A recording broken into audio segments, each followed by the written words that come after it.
رستم کی کرسی۔ نوشیروان نے مدائن پہنچ کر دربار کا حکم دیا۔ امیر حمزہ کے دوستوں اور ساتھیوں کو اپنے دائیں جانب رکھی ہوئی سونے چاندی کی کرسیوں پر بٹھایا۔ بائیں جانب ایرانی وزیر اور امیر بیٹھے۔ عمرو کو شہزادہ ہرمز کے برابر جگہ ملی اور وہ بڑی شان سے تکیہ لگا کر بادشاہوں کی طرح کرسی پر بیٹھ گیا۔ نوشیروان نے امیر حمزہ سے کہا، تمہارے لیے اس دربار میں جگہ کی کوئی قید نہیں، جہاں تمہارا جی چاہے بیٹھو۔ یہ بہت بڑا اعزاز تھا جو اس سے پہلے کسی اور کو نہیں ملا تھا۔ بختک امیر حمزہ کی یہ آؤ بھگت اور عزت افزائی دیکھ کر جل بھن رہا تھا، مگر کچھ کہنے کی جرأت نہ ہوئی۔ امیر حمزہ نے ادھر ادھر نگاہ دوڑائی۔ کیا دیکھتے ہیں کہ نوشیروان کے تخت کے بالکل برابر ایک شاندار کرسی رکھی ہے۔ اس کے اوپر مخمل کی چھت پڑی تھی جس کی جھالروں میں لال یاقوت اور نیلم ٹکے ہوئے تھے۔ پایوں کی جگہ سونے کے بنے ہوئے 4 شیر تھے۔ ان شیروں کی آنکھوں میں بھی ایسے قیمتی ہیرے جڑے تھے جن میں سے روشنی کی کرنیں پھوٹتی تھیں۔ امیر حمزہ سیدھے اس کرسی کی طرف بڑھے اور 7 مرتبہ بادشاہ کو سلام کرنے کے بعد بیٹھ گئے۔ جو ہی وہ کرسی پر بیٹھے بختک چپ نہ رہ سکا اور اس نے بادشاہ سے کہا، حضور امیر حمزہ سے کہیے کہ کسی اور کرسی پر تشریف رکھیں۔ یہ کرسی رستم پہلوان کی ہے اور اس کی اولاد کے سوا کسی اور کو اس پر بیٹھنے کا حق نہیں۔ یہ سن کر عمرو کو سخت غصہ آیا۔ اپنے جگہ سے اٹھا اور بادشاہ سے عرض کی، جہاں پناہ کا اقبال بلند ہو، دوست شاد ہو، دشمن برباد ہو۔ بختک نے آپ کی اور آپ کے مہمان کی شان میں گستاخی کی ہے۔ اسے یہ بات کہنے کی جرأت کیوں ہوئی جبکہ حضور خود اپنی زبان مبارک سے حمزہ کو اجازت عطا فرما چکے ہیں؟ نوشیروان نے لال پیلی آنکھوں سے بختک کو دیکھا۔ بختک بادشاہ کو جلال میں دیکھ کر کانپ گیا۔ اسی وقت گردن جھکائی اور اپنے قصور کی معافی مانگی۔ امیر حمزہ نے سفارش کی اور بادشاہ نے بختک کو معاف کر دیا۔ اب بادشاہ کے حکم سے اشرفیوں کے بھرے ہوئے کئی تھال لائے گئے جن کے اوپر سرخ ریشمی کپڑا پڑا ہوا تھا۔ یہ سب اشرفیاں امیر حمزہ کے سر پر سے نچھاور کی گئیں۔ غریب اور فقیر جھولیاں بھر بھر کر لے گئے۔ اس کے بعد شیشے کے بڑے بڑے پیالوں میں خوشبودار شربت آیا اور مہمانوں میں تقسیم ہونے لگا۔ نوشیروان نے اپنے ہاتھ سے امیر حمزہ کو شربت پلایا۔ پھر بڑے بڑے نامی گرامی گویے اور ساز بجانے والے حاضر ہوئے۔ انہوں نے اپنے کمال سے سب کو خوش کیا اور انعام پا کر رخصت ہوئے۔ اتنے میں امیر حمزہ نے نوشیروان سے کہا، علی جاں ہم نے ایرانی گویوں کو سنا، ان کے کمالات دیکھے، واقعی یہ لوگ صاحب کمال ہیں، لیکن میں آپ سے درخواست کروں گا کہ تھوڑی دیر کے لیے عمرو کا گانا بھی سن لیجیے۔ نوشیروان نے عمرو کو گانے کا حکم دیا۔ پہلے تو وہ انکار کرتا رہا، مگر جب امیر حمزہ نے ڈانٹا کہ بادشاہوں کے روبرو ایسی گستاخی ٹھیک نہیں، تو اس نے فوراً اپنے سامان میں سے حضرت داؤد علیہ السلام کا بنا ہوا ایک ساز نکالا جس میں گھوڑے کی دم کے 2 بال بندھے ہوئے تھے۔ ان تاروں پر اس نے انگلیاں پھیری تو بادشاہ اور درباری جھومنے لگے۔ اس کے بعد عمرو نے عربی زبان میں ایک گیت گایا جس میں بادشاہ کی تعریف کی گئی تھی۔ ہر طرف سے واہ واہ اور آفرین کے نعرے بلند ہونے لگے۔ بادشاہ اتنا خوش ہوا کہ عمرو کو اپنے قریب بلایا اور انگلی سے انگوٹھی اتار کر انعام میں دینے کا ارادہ کیا، مگر جب انگلی کو دیکھا تو اس میں انگوٹھی نہ تھی۔ یہ انگوٹھی بادشاہ کو بے حد عزیز تھی کیونکہ یہ اس کے والد بادشاہ قباد نے اسے عطا کی تھی۔ اس کے اندر ایک نگینہ کالے رنگ کا جڑا ہوا تھا جس کی قیمت کا نگینہ کسی اور سلطنت میں نہ تھا۔ اس انگوٹھی کے گم ہو جانے سے نوشیروان کو بڑا رنج ہوا۔ بزرگ جمہر سے کہنے لگا، ہماری سیاہ نگینے کی انگوٹھی گم ہو گئی، ابھی تھوڑی دیر پہلے ہماری انگلی میں موجود تھی۔ اعلان کرو، جس شخص نے ہماری انگوٹھی پائی ہو وہ فوراً حاضر کر دے، ورنہ تلاشی کے بعد جس کے پاس سے انگوٹھی نکل آئی ہم اس کا زن بچہ کوہلو میں پلوا دیں گے۔ حضور اگر اجازت ہو تو میں آپ کے سب درباریوں کی تلاشی لوں؟ عمرو نے بادشاہ سے کہا، میرا خیال ہے کہ آپ کی انگوٹھی انہی میں سے کسی کے پاس ہے۔ بادشاہ نے اجازت دے دی۔ عمرو ایک ایک شخص کے پاس گیا اور اس کے کپڑوں اور جیبوں کو ٹٹولنے لگا۔ 3-4 آدمیوں کی تلاشی لینے کے بعد بختک وزیر کے پاس جا کر کھڑا ہوا اور اس سے کہا، تلاشی دو۔ عمرو کی اس حرکت پر بختک کو پہلے ہی غصہ آ رہا تھا۔ دانت پیس کر کہا، بدمعاش، کیوں تیری شامت آئی ہے؟ بھلا ہم بادشاہ کے وزیر ہو کر انگوٹھی چرائیں گے؟ صورت تو تمہاری چوروں کی سی ہے، عمرو نے کہا۔ اب تو بختک کے غصے کی حد نہ رہی۔ عمرو پر ہاتھ اٹھانے کا ارادہ کیا ہی تھا کہ عمرو نے چلا کر بادشاہ سے کہا، دیکھیے حضور، یہ وزیر صاحب تلاشی نہیں دیتے۔ اے گستاخ، ہمارے حکم کی تعمیل کر، نوشیروہ نے گرج کر کہا۔ اگر تجھے عمرو کو تلاشی دیتے ہوئے شرم آتی ہے تو ادھر آ، ہم خود تیری تلاشی لیتے ہیں۔ بختک لرزتا کانپتا نوشیروہ کے قریب پہنچا۔ بادشاہ نے اپنے ہاتھ سے اس کے کوٹ کی جیبیں ٹٹولی اور اوپر کی جیب سے انگوٹھی نکال آئی۔ یہ دیکھ کر بادشاہ کا چہرہ غصے سے سرخ ہو گیا اور منہ سے جھاگ اڑنے لگے۔ بختک کا حال یہ تھا کہ کاٹو تو بدن میں لہو نہیں، کبھی انگوٹھی کو دیکھتا اور کبھی بادشاہ کے چہرے کی طرف۔ آخر نوشیروہ نے کہا، بدبخت، ہم نے تجھے اپنا وزیر بنایا لیکن تو غلاموں سے بھی بدتر نکلا۔ ہماری انگوٹھی پر ہاتھ صاف کیا اور پھر عمرو کو اسی ڈر سے تلاشی بھی نہیں دیتا تھا۔ یہ کہہ کر بزرگ جوہر کی جانب دیکھا اور کہا، فوراً جلاد کو حاضر کرو کہ اس منحوس کی گردن اڑا دے، یہ شخص زندہ رہنے کے قابل نہیں ہے۔ بادشاہ کا حکم آن کی آن میں جلاد حاضر ہو گیا۔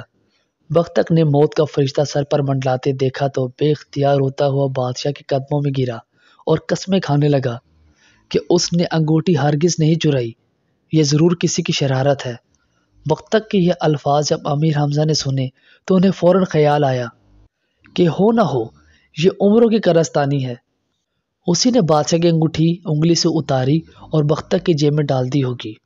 اس موقع پر خاموش رہنا ٹھیک نہ تھا کیونکہ جلاد بختک کے سر پر کھڑا تھا۔ امیر حمزہ اپنے جگہ سے اٹھے اور نوشیروہ کے کان میں سب ماجرا کہا۔ نوشیروہ تو پہلے حیران ہوا، پھر عمرو کی طرف دیکھ کر ہنسا اور کہا، تمہارا یہ دوست تو بڑا خطرناک آدمی ہے، ابھی بختک میرے ہاتھ سے مارا جاتا۔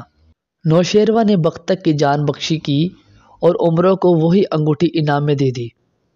پھر دربار برخاست کیا اور امیر حمزہ کو لے کر اپنے محل کی جانب روانہ ہوا۔ اسی روز شام کے وقت ایک آدمی عمرو کے پاس رکا اور اشرفیوں کی تھیلی لے کر آیا۔ اس رکے میں بختک نے لکھا تھا، پیارے بھائی عمرو، آج تم نے میرے ساتھ ایسا مذاق کیا کہ بادشاہ میری گردن مارنے کو تیار ہو گیا۔ میرا قصور معاف کرو، تم میرے استاد اور میں تمہارا شاگرد۔ 500 اشرفیاں خالص ہونے کے تمہارے لیے بھیج رہا ہوں۔ 500 اشرفیاں چند روز بعد پیش کروں گا۔ آپ کا بھائی بختک۔ عمرو یہ خط پا کر بڑا خوش ہوا، دل میں کہنے لگا، آج کا دن بڑا مبارک رہا کہ 500 اشرفیاں مفت بھی ملیں اور 500 اشرفیاں چند دن بعد ملیں گی۔ اسی وقت خط کا جواب لکھ کر بختک کے آدمی کو دیا، جس میں لکھا تھا کہ اگر تم نے وعدے کے مطابق 500 اشرفیاں اور بھجوا دیں تو میری جانب سے کوئی اندیشہ نہ کرنا۔ ادھر بادشاہ نے امیر حمزہ کی ایسی خاطر تواضع کی کہ درباری، وزیر اور پہلوان امیر حمزہ کی جان کے دشمن ہو گئے۔ انہیں یہ حسد تھا کہ ہم اتنے دن سے بادشاہ کی خدمت میں رہتے ہیں، بادشاہ نے آج تک ہم میں سے کسی کی اتنی عزت نہیں کی، اور یہ کل کا چھوکرا جو عرب کے ریگستان سے آیا ہے ہم سے آگے نکل گیا ہے اور اس نے اپنے پیدے میں نوشیروہ کو پھانس لیا ہے۔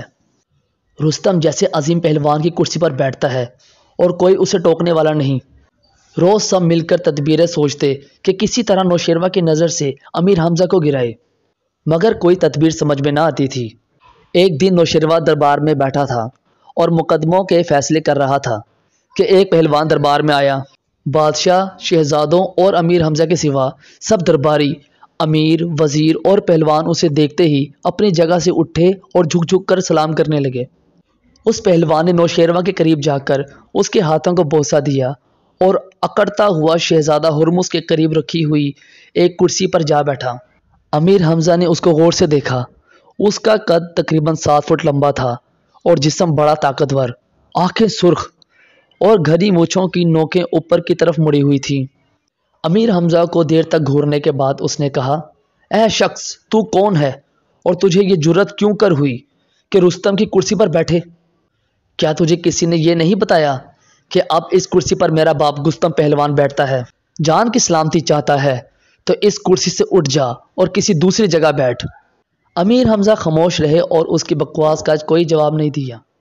اس پر پہلوان نے نوشیروہ سے کہا، حضور میں یہ کیا دیکھ رہا ہوں؟ آپ نے مجھے لڑائی کے واسطے کابل بھیجا اور میرے باپ گستم کو چین روانہ کیا اور ہماری غیر حاضری میں اس عرب نوجوان کو رستم کی کرسی پر بیٹھنے کی اجازت دے دی۔ اب اسے حکم دیجئے کہ فوراً یہاں سے اٹھ جائے ورنہ میرے ہاتھ سے مارا جائے گا۔ اب تو امیر حمزہ کے غصے کی انتہا نہ رہی۔ انہوں نے نوشیروہ سے کہا، جہاں پناہ یہ کون ہے جسے دربار کے آداب کی بھی پرواہ نہیں؟ اس کا نام فولاد پہلوان ہے اور یہ گستم پہلوان کا بیٹا ہے۔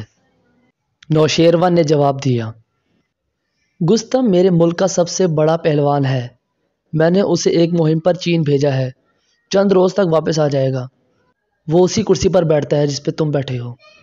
امیر حمزہ یہ سن کر ہنسے اور کہا، حضور اگر اجازت ہو تو میں فولاد کو سبق دوں تاکہ آئندہ ایسی بدتمیزی کی جرات نہ کرے۔ انہوں نے یہ جملہ آہستہ سے کہا مگر فولاد نے سن لیا۔ مٹھیاں بھیج کر اٹھا اور گرجدار لہجے میں کہنے لگا، بادشاہ کے پاس بیٹھ کر ڈینگے مارنا بزدلوں کا کام ہے، بہادر ہو تو آن کر مجھ سے پنجہ لڑاؤ۔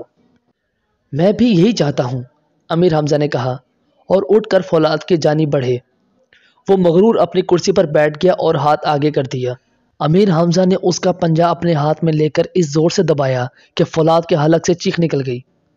تکلیف کی شدت سے چہرہ پسینے میں نہا گیا۔ حمزہ نے جھٹکا دیا تو وہ منہ کے بل زمین پر گرا۔ اب انہوں نے اس کا ہاتھ چھوڑ دیا اور کہا، میں گرے ہوئے دشمن پر ہاتھ اٹھانا اچھا نہیں سمجھتا، ہمت ہے تو اٹھو اور میرے سامنے آؤ۔ یہ سن کر فولاد نے اپنی کمر سے بندھا ہوا خنجر نکالا اور امیر حمزہ پر حملہ کیا۔ انہوں نے ایک طرف اچھل کر وار بچایا اور فوراً ہی ایک ایسا گھونسا اس کی پسلی میں مارا کہ وہ درد سے دوہرا ہو کر شہزادہ ہرمز کے اوپر جا گرا۔ شہزادے کو تاؤ آ گیا، اس نے فولاد کے پیٹ میں ٹھوکر ماری اور وہ گیند کے مانند لڑکتا ہوا دوبارہ امیر حمزہ کی طرف آیا۔ انہوں نے پھر ایک گھونسا اس کی ناک پر دیا، ناک سے خون کا فوارہ نکلا اور وہ چیختا چلاتا باہر بھاگ گیا۔ اگر اس کا کوئی اور حمایتی ہے تو میدان میں آئے، امیر حمزہ نے ایرانی پہلوانوں کی طرف دیکھ کر کہا، مگر ان سب کو سانپ سونپ گیا، کوئی شخص مقابلے میں نہ آیا۔ نوشیروہ نے امیر حمزہ کو شاباش دی اور کہا، بے شک رستم کی کرسی پر بیٹھنے کا تم نے حق ادا کر دیا۔ یہ فولاد اپنے آگے کسی کو کچھ نہ سمجھتا تھا۔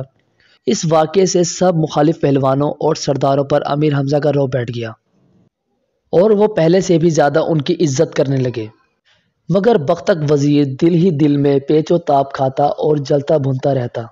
ایک دن خبر آئی کہ گستم پہلوان چین کے باغی بادشاہ بہرام کو گرفتار کر کے لے آیا ہے اور مدائن سے کئی کوس دور اس کا لشکر ٹھہرا ہے۔ اب وہ نوشیروہ کے حکم کا منتظر ہے کہ جب فرمان آئے تو شہر میں داخل ہو۔ نوشیروہ یہ خبر سن کر بے حد خوش ہوا۔ امیر حمزہ کو بلا کر کہا کہ سب سرداروں کو لے کر جائیں اور گستم پہلوان کو عزت سے شہر میں لائیں۔ یہ حکم پا کر امیر حمزہ نے اپنا لشکر تیار کیا اور شہر سے باہر چلے۔ ادھر بختک شیطان کے ذہن میں ایک تدبیر آئی۔ بہانہ کر کے امیر حمزہ کے ساتھ نہ گیا بلکہ پہلے ہی سے گستم پہلوان کے پاس پہنچ گیا۔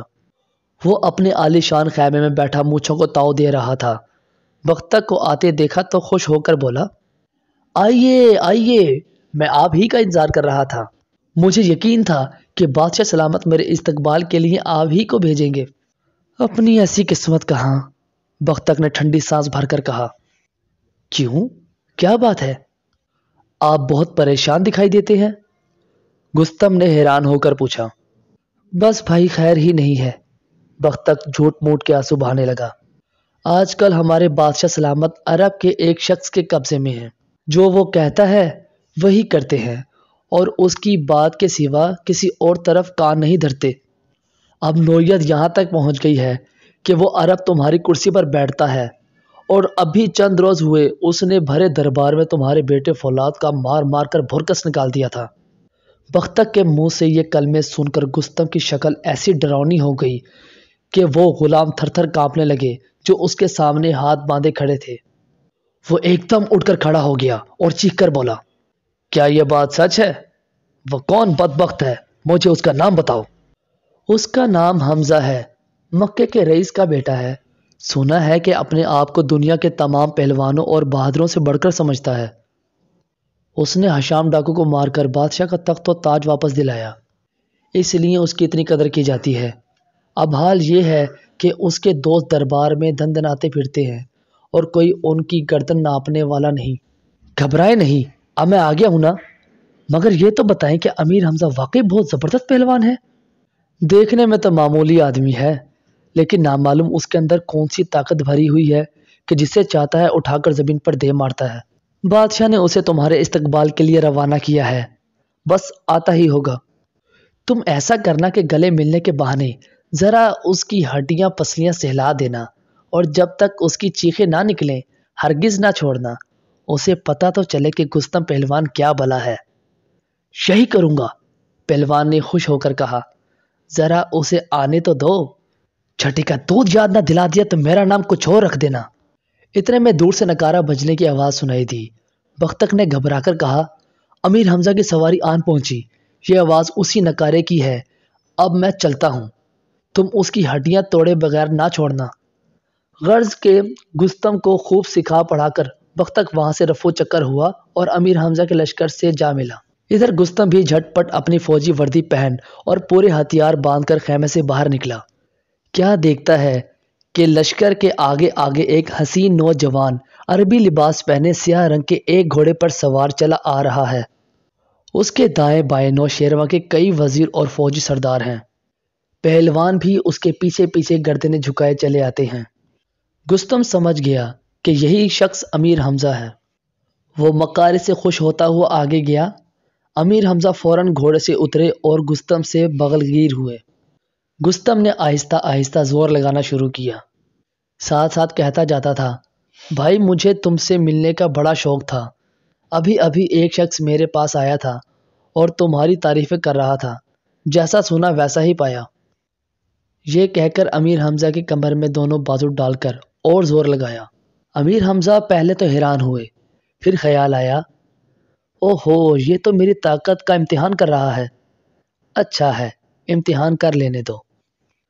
گستم جب پوری طاقت صرف کر چکا اور امیر حمزہ کی کوئی ہڈی نہ چٹکی تو ہانپتا ہوا الگ ہو گیا، مگر اب امیر حمزہ اسے کہاں جانے دیتے تھے۔ آگے بڑھ کر پھر لپٹ گئے اور کہنے لگے، بھائی گستم ایک مرتبہ اور گلے ملو۔ یہ کہہ کر اس زور سے اس کی پسلیاں دبائیں۔ اس نے امیر حمزہ سے کہا، بھائی واقعی تم جواں مرد ہو، میں تمہارا مقابلہ نہیں کر سکتا، مگر اتنی مہربانی کرنا کہ یہ بات کسی اور کو نہ بتانا۔ امیر حمزہ یہ سن کر ہنسے اور وعدہ کیا کہ کسی سے اس کا ذکر نہیں کریں گے۔